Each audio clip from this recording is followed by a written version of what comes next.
పత్రిజీ ప్రతిరూపం పిఎంసి ప్రతిక్షణం సత్యదర్శనం. ఈనాటి సత్యదర్శనం కార్యక్రమానికి స్వాగతం, సుస్వాగతం. సత్యదర్శనం ద్వారా ఎన్నో అద్భుతమైన విషయాలు మనం తెలుసుకుంటూ వస్తున్నాం మిత్రులారా. ఎన్నో అద్భుతమైన విషయాలు సత్యంతో జీవించడానికి కోసం తెలుసుకుంటున్నాం. మరి సత్యంతో జీవించడానికి మార్గం ఏంటి అంటే ధ్యానమే కదా. బ్రహ్మర్షి పితామహ పత్రిజీ వారు మనకు ధ్యానానికి పెద్దపీట వేశారు. సో ఈరోజు అమావాస్య సందర్భంగా అమావాస్య ధ్యానం యొక్క విశిష్టత ఏంటో మనం ఈరోజు ఈ ఎపిసోడ్ ద్వారా తెలుసుకోబోతున్నాం. సీనియర్ పిరమిడ్ మాస్టర్, పిరమిడ్ సేవా దళకి రంగారెడ్డి జిల్లాకి కన్వీనర్గా వారి యొక్క సేవలు అందిస్తూ ఉన్నారు. వారే అనుజా మేడం గారు. వారితో మాట్లాడి ఈ అమావాస్య ధ్యానం యొక్క ప్రత్యేకత ఏంటో తెలుసుకుందాం. నమస్కారం మేడం. నమస్తే సార్. అమావాస్య ధ్యానం ఏంటి మేడం? ఈ అమావాస్య ప్రత్యేకత ఏంటి? ఓకే సార్, ముందుగా మనందరి గురువు అయిన పితామహ పత్రిజీ గారికి కృతజ్ఞతలు తెలుపుకుంటున్నాను సార్. ఓకే సార్, అమావాస్య రోజు అంటే వైశాఖ అమావాస్య 2026 మే నెల 16వ తారీఖు శనివారం రావడం ద్వారా శని అమావాస్య రోజు. శని అమావాస్య కూడా అంటారా? శని అమావాస్య. మరియు రెండవది శని జయంతి. ఈరోజు శని భగవానుడు పుట్టినరోజా? జన్మదినం. శని భగవానుడు జన్మదినం అన్నమాట ఈరోజు. శని జయంతి, వైశాఖ అమావాస్య, అట్లా 3 ఇంపార్టెంట్ అయిన రోజు. చాలా అతి గొప్ప అయిన, అతి దివ్యమైన, శక్తివంతమైన రోజు. అంటే 118 సంవత్సరాల తర్వాత రావడం జరిగింది ఈ యొక్క విశేషం. మనకి చూడండి, మన శని భగవానుడు ఎలా జన్మ తీసుకున్నారు, ఎందుకు మనకి ఈరోజు ఈ ప్రత్యేక అంటే శనివారము, శని జయంతి రెండు కలిసి వచ్చినాయి అన్నమాట. ఆయన ఎలా జన్మ తీసుకున్నారు అనేది ముందు మనం ఆ చరిత్ర తెలుసుకుందాం సార్. అంటే సూర్య భగవానునికి జన్మించినటువంటి వాడు శని భగవానుడు. ఆమె సూర్య భగవానుడు భార్య ఆయన యొక్క శక్తికి తట్టుకోలేక తన యొక్క ప్రతిరూపాన్ని, తన యొక్క అంశాన్ని, ఛాయాదేవిని సృష్టించి తన దగ్గరకు పంపడం జరిగింది, సూర్య భగవాను దగ్గర. ఆ విధంగా జన్మ తీసుకున్నాడు శని భగవానుడు. ఛాయాదేవి వాళ్ళ పుత్రుడు. ఛాయాదేవి పుత్రుడు అనమాట. రెండవ భార్య లాగా అనమాట. ఆమె అంశాత్మ. ఆమె ఎనర్జీని మరొక రూపాన్ని క్రియేట్ చేసింది. ఛాయాదేవిగా క్రియేట్ చేసింది. క్రియేట్ చేయడం ద్వారా శని భగవానుడు జన్మ తీసుకోవడం జరిగిందనమాట. ఆ జన్మనించిన తర్వాత ఆయన సాధన చేసి శివ పరమాత్ముని కూడా ఆయన ప్రత్యక్షం చేసుకున్న తర్వాత ఆయనకి ఒక పవర్ కూడా ఇవ్వడం జరిగింది. అంటే ప్రపంచంలో ధర్మ ఆచరణ, అయ్యో మన కర్మలు దగ్ధం చేసుకోవాలన్నా, కర్మలు అనుభవించాలన్నా కర్మదాత శని భగవానుడు. కర్మదాత అన్నమాట. ఎవరికైనా వాళ్ళ గత జన్మలో కానీ, ఎన్నో వందల వేల జన్మలలో వాళ్ళు చేసిన దుష్కర్మలు కానీ, సత్కర్మలు కానీ ధర్మబద్ధంగా ఆచరించడానికి ఈయనని నియమించడం జరిగింది. ఎవరినైనా దేవతలకైనా ఒకసారి శివ పరమాత్మకే ఆ పరీక్ష జరిగిందండి. ఒకసారి శివ పరమాత్మ శని భగవానుడే వెళ్ళి, మాకు ఇప్పుడు దొరికింది, నాకు చాయిస్ వచ్చింది, మిమ్మల్ని 3 రోజులు మిమ్మల్ని బంధించడం జరుగుతుంది, మీరు బందికానలాగా ఉండగలుగుతారంటే, నేను ప్రపంచాన్ని ఏలేటువంటి వాడిని, నన్ను నువ్వు బంధిస్తావా? నువ్వు నన్ను ఎట్లా బంధించలేవు, నన్ను బంధించలేవు, అది అసాధ్యం. చూడు, నేను ఎట్లయినా బంధిస్తాను మిమ్మల్ని అని. ఇంకా ఆయనకి అదే మైండ్లో ఉంటుంది శివ పరమాత్మకి. ఆ మైండ్లో ఉండడంలోని ఈయనకి దొరకకుండా నేను దాక్కుంటాను అనేసి ఒక పెద్ద చెట్టు, ఒక మర్రి చెట్టు త్వరలో వెళ్ళి దాక్కోవడం జరుగుతుంది. మర్రి చెట్టు త్వరలో వెళ్ళి 3 రోజులు అన్నీ మొత్తం బంద్ చేసుకొని సైలెంట్ కూర్చుంటాడనమాట. అంటే త్వర అనేది చాలా చిన్నగా ఉంటుంది, అందులో దూరిపోయి వెళ్ళి 3 రోజులు ఉండి బయటకు రావడం జరుగుతుంది. వచ్చి అమ్మాయ, నేను 3 రోజులు ఆయనకి దొరకకుండా నేను కూర్చున్నాను, ఆయన నన్ను చూసే ఉండడు, శని మహాత్ముడు, శని భగవానుడు నన్ను చూసే ఉండడని బయటికి రాగానే వెంటనే ఆయన ప్రత్యక్షమయ్యి, మీరు 3 రోజులు ఎక్కడున్నారు నాకు తెలుసాను. అవును, నేను ఇక్కడే ఉన్నాను, ఈ త్వరలోనే ఉన్నాను 3 రోజులు. మరి ఇప్పటిదాకా మీరు అనుభవించారు, 3 రోజులు ఎంతో కష్టంగా 3 రోజులు అందులో గడిపారు. అదే నేను మిమ్మల్ని పట్టుకున్నట్టుగా. అప్పుడు ఆయన తెలుసుకుంటే, అవును నేను చాలా ఇబ్బంది పడ్డాను, చాలా లోపల ఆయన ఊపిరి ఆడక గాలిపోక అంత ఇబ్బంది పడ్డాడు. దానికి ఓకే అని ఒప్పుకోవడం కూడా జరుగుతుందన్నమాట. శని భగవానుడు అండి ప్రతి ఒక్కరికి ఎందుకు ఏలినాటి శని అనేది మీరు విన్నారా ఎప్పుడైనా? ఏలినాటి శని అని కూడా ఆయన పట్టుకోవడం జరుగుతుంది. ఎదుటి వాళ్ళు కర్మలు ఎలా చేస్తున్నారు, సత్కర్మలు చేస్తున్నారా, దుష్కర్మలు చేస్తున్నారా, వాళ్ళ పాపాలు ఎలా అనుభవించాలనే దానికి ఏలినాటి శని అనేది వీళ్ళకి యాడ్ అవ్వడం జరుగుతుంది. తెలియక ప్రజలు ఏమనుకుంటారు, నాకు ఏలినాటి శని స్టార్ట్ అయింది. ఎవరు చెప్తుంటారు? మన జాతకాలు చెప్తుంటారు చూడండి, గ్రహ బలాలు చెప్పేవాళ్ళు, జాతకాలు చెప్పేవాళ్ళు అనమాట. వాళ్ళు జాతకాలు చెప్పిన వాళ్ళు చెప్తారు, మీకు ఏలినాటి శని పట్టుకున్నది అంటే నువ్వు గతంలో సరైన జీవన విధానం లేదు, సరైన ఆలోచన లేదు, సరైన మాటలు లేవు, సరికానివి వింటున్నావు, సరైనవి వింటలేదు. వాళ్ళకి ఆర్థికంగా ఇబ్బంది ఉంటుంది, శారీరకంగా ఉంటుంది, మానసికంగా కూడా చాలా డిస్టర్బ్గా ఉంటారు సార్. ఇవన్నీ ఎన్నో గత జన్మలో చేసి వచ్చారు. మరి వీళ్ళు ఎప్పుడు అనుభవం పొందాలి, ఎప్పుడు తెలుసుకుంటారు, జ్ఞానం ఎప్పుడు వస్తుంది?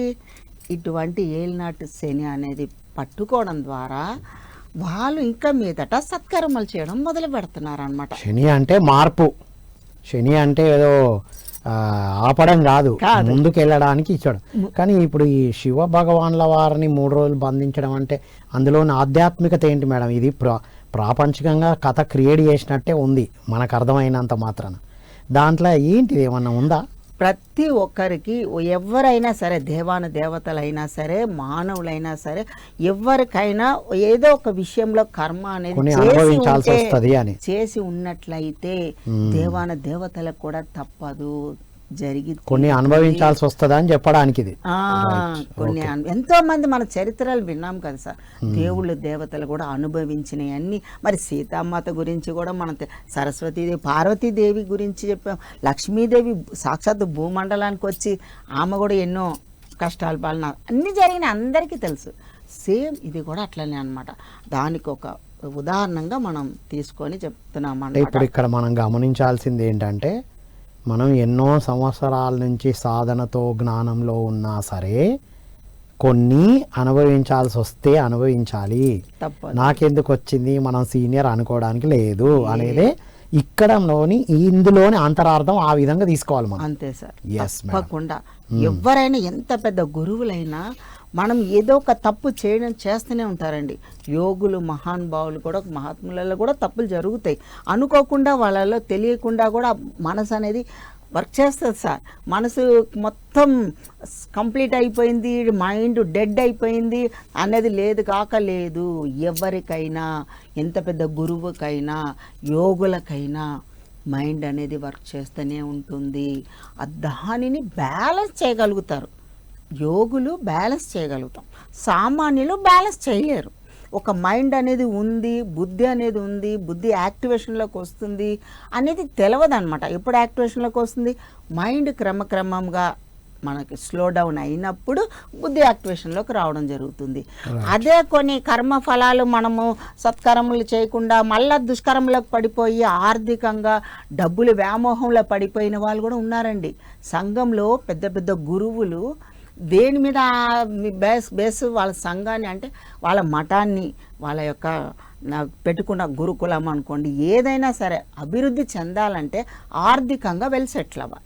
ఈ ఆర్థికంగా వెల్ సెటిల్ అవ్వాలంటే ఎస్ మేడం, నిజమే. అవన్నీ ఎంతో మీరు అన్నట్టు వాళ్ళు బ్యాలెన్స్ చేసుకుంటారు కాబట్టి అలా ఉంటారు, మిగతా వాళ్ళకి ఆదర్శంగా ఉంటారు. ఈ శని అమావాస్య గురించి, ఈ అమావాస్య రోజు, ఈ అమావాస్య ప్రత్యేకత శని అమావాస్య అన్నారు. వారు ఎవరెవరు ఏం చేశారో వారికి గుర్తు చేసి నెక్స్ట్ లెవెల్కి ఎదిగేటువంటి జ్ఞానం అందిస్తారు అనేది మనకి ఇక్కడ అర్థమైంది. ఇంకా శని అమావాస్య అంటే ఏంటి, ఇంకా ఏంటి, దీని గురించి చెప్పండి మేడం. శని అమావాస్య రోజునే ఇంకా కూడా అమావాస్యకి దీనికి యాడ్ అయి ఉందండి.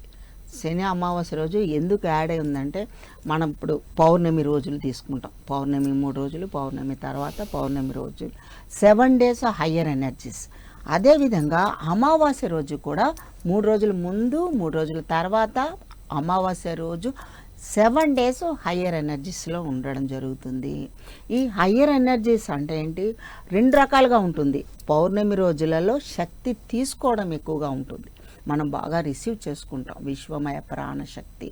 ఈ అమావాస్య రోజులలో తీసుకున్న శక్తి body cleaning process, healing process జరగడము, మైండ్ హీలింగ్ జరగడము, సోల్కి కడిగిన అజ్ఞానం హీలింగ్ జరగడం, ఇవన్నీ జరుగుతుంది. అంటే చంద్రుడు మైండ్కి అధిపతి, మనసుకి అధిపతి చంద్రుడు. ఆ మనసు అదే మనసు బ్యాలెన్స్ లేకుండా ఉండడము. బ్యాలెన్స్ లేకుండా ఎలా ఉంటుంది, ఆలోచనలు వేరు, పాజిటివ్ థింకింగ్ లేకుండా. ఈ అమావాస్య రోజులలో ఎవరైతే పాజిటివ్ థింకింగ్ లేకుండా ఆలోచనలు కానీ, మాటలు కానీ, చేతలు కానీ, చేసే పనులు కానీ, విన్నటువంటి జ్ఞానం ఏదైనా ఎదుటి వాళ్ళ మీద నిందలు మోపడము, అరాచకాలు, నేరాలు, ఘోరాలు ఇవన్నీ ఎక్కువ అవి చేస్తూ ఉన్నప్పుడు ప్లస్ మన భూమండలం పైన ఉన్నటువంటి ఒక అమావాస్య రోజుల ఎనర్జీస్కి కనెక్షన్ ఏర్పడిపోతుంది. హీలింగ్ జరగాలి కదా, హీలింగ్ క్లీనింగ్ ప్రాసెస్ మనలో జరుగుతున్నప్పుడు మీరు మళ్ళీ మీ మైండ్ సెట్టింగు నెగటివ్గానే వెళ్ళిపోయినప్పుడు మనకి ఎక్కడ హీలింగ్లు జరుగుతాయి, ఎక్కడ క్లీనింగ్ ప్రాసెస్ జరుగుతాయి, ఎక్కడ వేసిన గొంగలి అక్కడే. కానీ అట్లా కూడా ఉండదు, ఇంకా డబల్ త్రిబుల్ అయిపోతుంది మైండ్, డబల్ త్రిబుల్ అయిపోతుంది. మనం చూస్తాం ఇప్పుడు సామాన్యుల ఉదాహరణకు తీసుకుందాము అంటే సార్, సామాన్యం అంటే ధ్యానం తెలియని వాళ్ళకు కూడా ఈ హయ్యర్ ఎనర్జీస్కి సోల్స్ అనేవి కొంచెం కనెక్షన్ కూడా ఏర్పడతాయి. ఎటువంటి భావన చేస్తూ ఉంటారో ఈ సమయంలో, ఈ రోజులలో, ఇంపార్టెంట్ డేస్లలో, ఈ అమావాస్య పౌర్ణమి రోజులలో, హయ్యర్ ఎనర్జీస్ ఉన్న రోజులలో ఎవరైతే వాళ్ళ యొక్క మనోభావాలు, వాళ్ళ యొక్క ఆలోచనలు, వాళ్ళ యొక్క కోరికలు, ఊహలు ఇవన్నీ కూడా బ్యాలెన్స్ లేకుండా ఈ అతిగా ఆలోచిస్తారు. అంటే నెగటివ్గా ఆలోచించడము. ఇప్పుడు ఉదాహరణకి డ్రింక్ చేసేవాళ్ళు, వాళ్ళ నేరాలు ఘోరాలు చేసేవాళ్ళు ఎంతోమంది ఉంటారు. వాళ్ళ భావనలు ఏవేవి ఉంటాయో అటువంటి సోల్స్ కనెక్షన్ అయిపోతాయి సార్ వీళ్ళకి. మనలో కూడా ఉన్నదే ఆత్మ. ఈ ఆత్మ ఎటువంటి ఆలోచన చేస్తుందో, ఎటువంటి భావనలో ఉందో అటువంటి సోల్సే వాళ్ళకి అట్రాక్ట్ అవుతాయి అన్నమాట. ఫ్రెండ్స్ ఉదాహరణకి ఇప్పుడు మందు తీసుకున్న వాళ్ళు, వాళ్ళ ఫ్రెండ్స్ ఎవరు ఉంటారు సార్, ఆ మందు కొట్టే వాళ్ళే ఉంటారు. ప్యాకెట్ ఆడిన వాళ్ళు, ప్యాకెట్ ఆడిన వాళ్ళ ఫ్రెండ్సే ఉంటుంటారు. అదేవిధంగా మన ధ్యానులు అన్న తర్వాత ధ్యానం చేసే వాళ్ళకు కూడా ధ్యానులు ఫ్రెండ్స్ ఉంటారనమాట.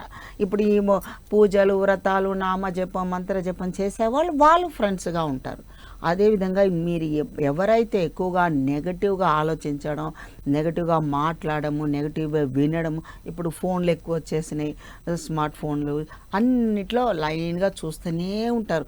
క్షణక్షణం మారుస్తూ ఉంటారు. క్షణక్షణం ఏదైతే క్షణక్షణం నువ్వు మారుస్తున్నావో నీ మైండ్ కూడా దానికి అట్రాక్ట్ అయిపోతుంది. ఆ నెగిటివ్ దానికి అట్రాక్ట్ అయిపోవడం, నెగిటివ్ ఎనర్జీస్ని పెంచుకుంటూ ఉంటారు జనాలు. నెగిటివ్ ఎనర్జీ మన చుట్టూ ఉన్నప్పుడు మన ఆరాలో కూడా నెగిటివ్ ఎనర్జీస్ ఉండడం జరుగుతుంది. ఈ నెగిటివ్ ఎనర్జీస్ వల్ల ఆ ఆరా కూడా చిల్లు పడడం జరుగుతుంది. ఆ చిల్లు ఎప్పుడైతే పడినాయో దాంట్లో నెగిటివ్ సోల్స్ కూడా మనకి ఎంటర్ అయిపోతుంటాయి సార్. ఎంటర్ అవ్వడం వల్ల వీళ్ళకి ఏది ఆలోచనలు ఏమున్నాయో దానికి డబల్గా చేపిస్తారు ఈ సోల్స్ కూడా, నెగటివ్ సోల్స్. మనం ఏదైతే మాట్లాడామో నెగటివ్ మాటలు, ఎదుటి వాళ్ళని నిందలు వేయడము, ఎదుటి వాళ్ళని తిట్టడము, వాళ్ళ మానసిక స్థితి పైన మనం ఎఫెక్ట్ ఇవ్వడం, ఇవన్నీ చేయడం వల్ల వీళ్ళు ఏం చేస్తారు, ఇంకా డబల్ త్రిబుల్ చేస్తారు. నెగటివ్ సోల్స్ తన కోరికలు తీర్చుకోవడానికి నెగిటివ్గా కోరికలు ఉంటాయి చాలా మందికి. ఇప్పుడు ధ్యాన సాధన, ఆత్మజ్ఞానం ఉన్నప్పుడు అవన్నీ ఏమి ఉండేవి కదా. ఇవి లేని వాళ్ళకి నేను సామాన్యులకు. ఓకే మేడం, ఇప్పుడు అమావాస్య ధ్యానం అంటే ఏం చేయాలి, సాధకులు ఏం చేయాలి? ఈ నెగటివ్స్ కి మనం సాధకులు అట్రాక్ట్ కాకుండా, నెగటివ్ ఆలోచనల వల్ల, నెగటివ్ ఎనర్జీస్ లోకి వెళ్ళిపోవడం వల్ల నెగటివ్ సోల్స్, నెగటివ్ ఎనర్జీకి అట్రాక్ట్ అయిపోతున్నాం. నెగటివ్ ఎనర్జీ, నెగటివిటీ వస్తుంది. సోల్ అంటేనే పాజిటివ్ అండ్ పవర్ఫుల్ కదా, సోల్ కాదు కానీ మీరు అన్నట్టు నెగటివ్ ఎనర్జీ. సోల్ కూడా మాయా, సోల్ కూడా మాయా అజ్ఞానం ఆవరించి ఉంటుంది. సోల్ ప్యూరే సార్, సోల్కి ఆవరించి ఉంది అన్ని అజ్ఞానం అనేది. ఏం చేయాలి అమావాస్య రోజు ఏం చేయాలి? ఈ అమావాస్య రోజు దాని దగ్గరకే వస్తున్నాం సార్. ఇప్పుడు ఇది సామాన్యులు చేసే విషయాలు ఇప్పుడు మనం చెప్పుకున్నాం. మన వాళ్ళు కూడా, ధ్యానులు కూడా ఇవన్నీ జరుగుతున్నాయి. ధ్యానంలో కూడా భావనలు, ఆలోచనలు, మరి ఎన్నో వేరే వాళ్ళ మీద డిపెండెన్స్, అంటే ఒక ఉదాహరణకి దేవుళ్ళు దేవతల మీద డిపెండెన్స్ మరి చేస్తున్నారు కదా. ఇప్పుడు కూడా ఇక్కడికి కూడా నమ్మకాల వ్యవస్థ అన్నీ జరుగుతున్నాయి. అంటే ఏంటి, మన సంస్కారాలు, వాసనలు ఇవన్నీ క్యారీ చేస్తున్నారు కదా మన వాళ్ళు కూడా. క్యారీ చేయడం వల్ల వాళ్ళు నాకు నేనే తెలుసుకున్నాను, నాతో నేనున్నాను, నాలోనికి నేను ప్రయాణం చేస్తున్నాను అనేది చాలా తక్కువగా ఉంటుంది అన్నమాట. రైట్. ఇప్పటి వరకు సాధారణమైన వాళ్ళకి ఏం జరుగుతుందో చెప్పారు. అమావాస్య ధ్యానం రోజున సాధకులందరూ, ధ్యానం చేసిన వాళ్ళు, ఆత్మజ్ఞానులంతా ఏం సాధన చేయాలి? ప్రతిరోజు ఎట్లాగో చేస్తారు, ఈ రోజు ప్రత్యేకంగా ఏం చేయాల్సి ఉంటుంది? ప్రతిరోజు చేసే ధ్యానం కానీ ఈరోజు ప్రత్యేకమైన అమావాస్య, శని అమావాస్య రోజున మనం వీలైన మట్టికి మౌనాన్ని పాటిస్తూ హయ్యర్ ఎనర్జీస్ తీసుకోవడానికి ముందు ఫస్ట్ పాయింట్ మౌనం సార్. మౌనం పాటించాలి.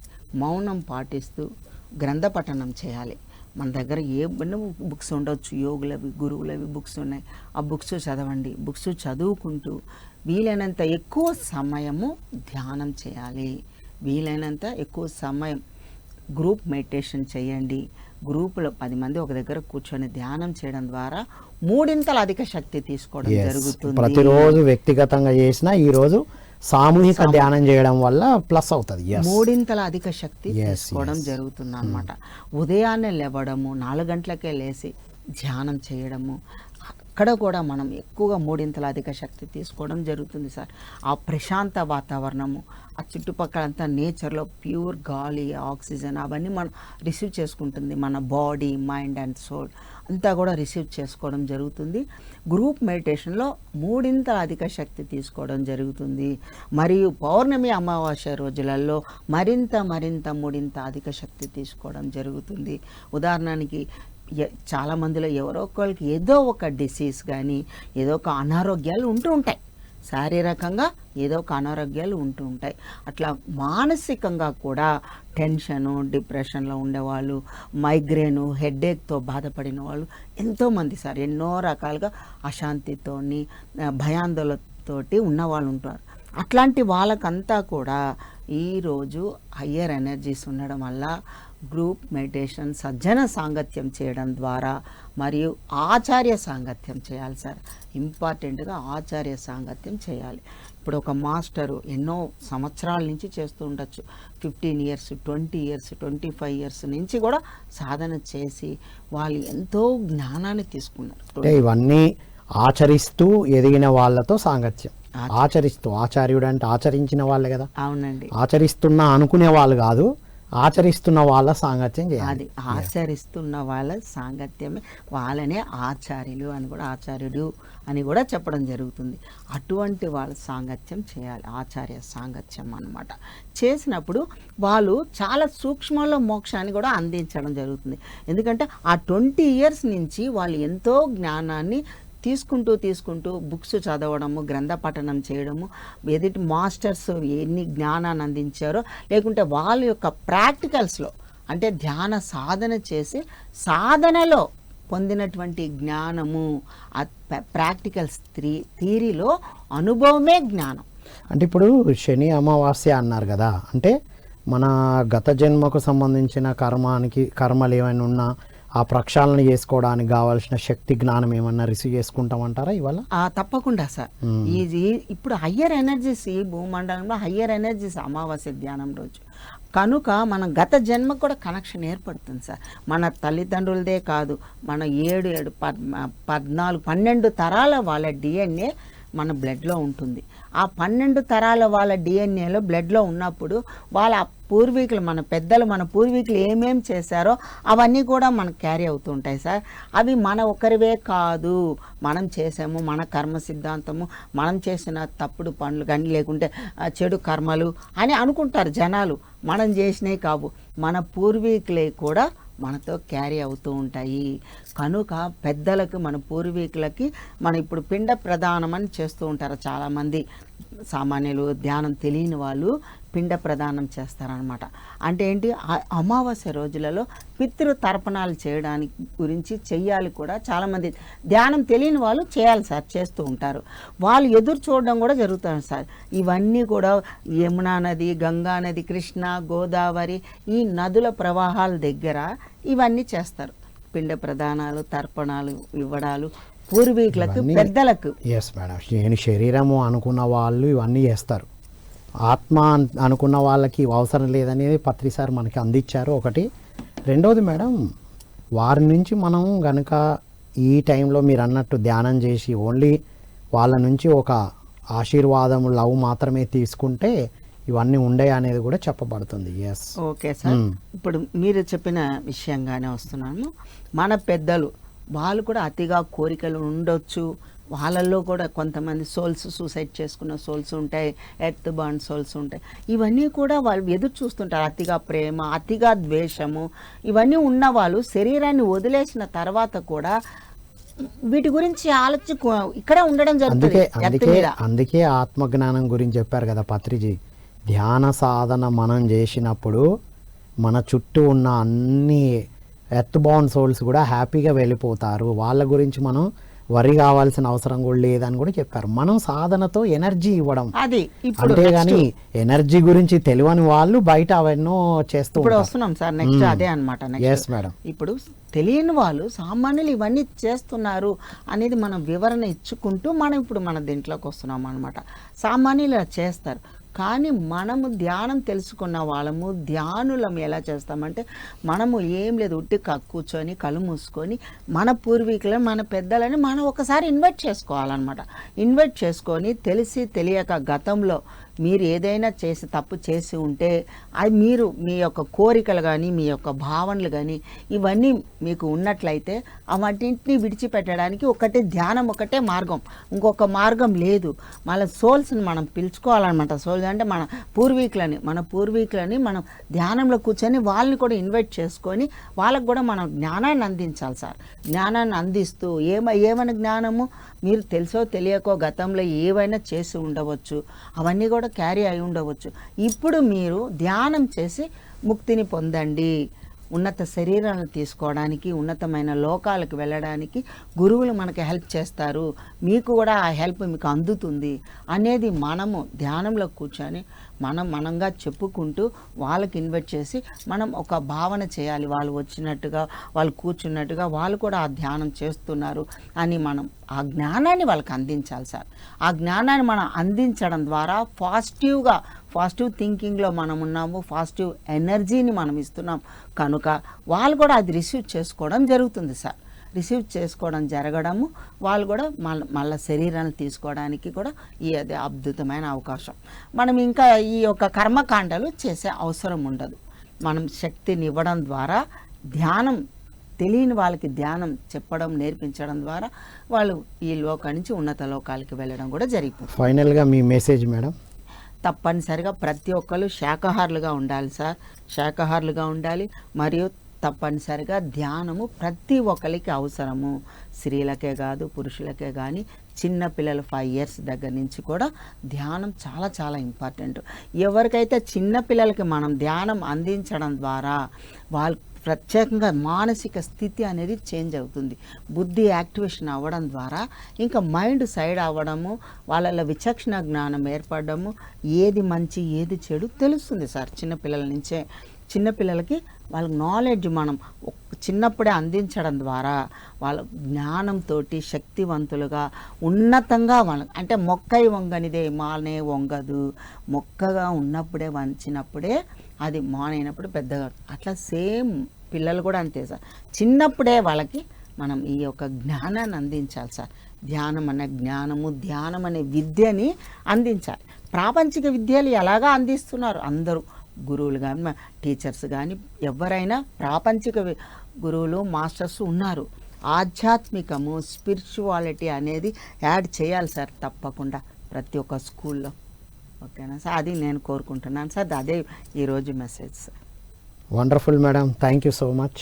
Thank you sir. Thank you. So ఇది ఈనాటి అమావాస్య ధ్యానం. అమావాస్య వైశాఖ అమావాస్యతో పాటు శని జయంతి కూడా రావడంతో మనం ఈరోజు చేసే సాధనలు ప్రాపంచికంగా మనం ఎన్ని చేసినా ఆత్మకు చేరుకోవని అందరికీ తెలిసిందే.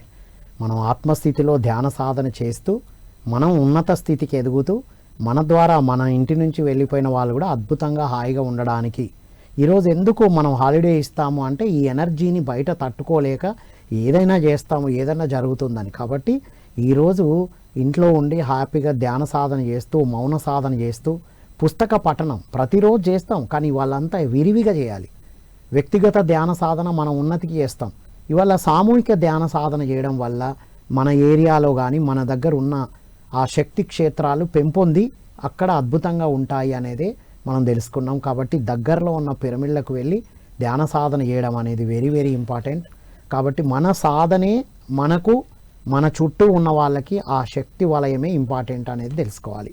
సో పాజిటివ్గా ఉండడం అనేది చాలా ఇంపార్టెంట్ అనే విషయం తెలుసుకున్నాం. సో ఇది ఈనాటి అమావాస్య ధ్యానం సత్య దర్శనం. మరో కార్యక్రమం మళ్ళీ కలుద్దాం. అంతవరకు సెలవు. Thank you all.